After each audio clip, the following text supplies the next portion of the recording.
Leibniz est aussi un homme des Lumières. Il était philosophe, scientifique, mathématicien, logicien, diplomate, juriste, bibliothécaire et même philologue. Il a écrit en latin, en allemand et en français. C'est un homme allemand.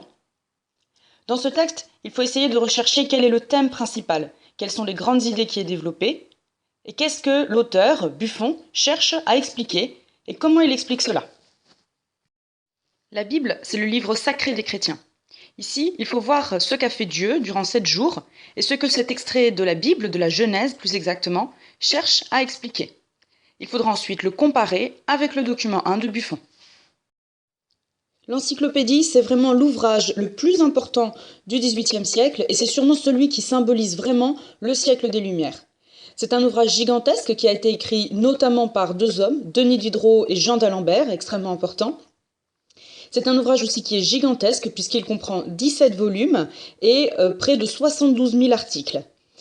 Le but, c'est à la fois de répertorier toutes les connaissances, tout ce que les hommes savent depuis tous les siècles, et ce jusqu'au XVIIIe siècle, mais c'est aussi d'ouvrir une réflexion critique, c'est-à-dire changer la façon commune de penser. Le but, c'est vraiment de faire apporter des connaissances nouvelles aux gens et de réfléchir de manière différente. C'est un ouvrage qui est extrêmement important, que l'on retient dans l'histoire, et c'est à partir de ce moment-là que l'encyclopédie fait véritablement son entrée dans le vocabulaire français. Le nom complet, c'est Encyclopédie ou Dictionnaire raisonné des sciences, des arts et des métiers. Il y a de très nombreuses illustrations dans cet ouvrage que vous pouvez voir dans les documents. Sur cette image, on voit le savant Eustache qui pratique une dissection, c'est-à-dire qu'il va ouvrir le corps d'un homme mort pour regarder comment c'est fait à l'intérieur.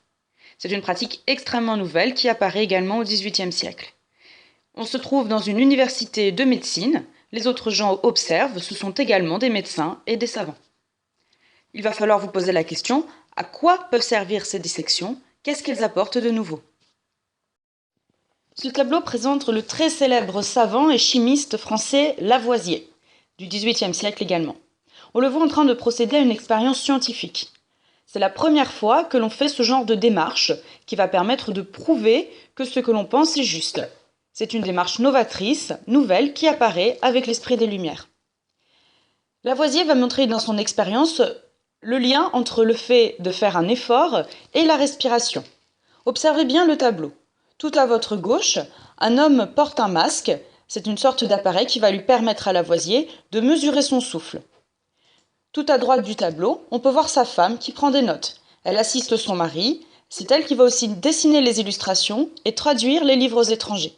C'est tout un travail nouveau qui se met en place avec l'esprit des Lumières.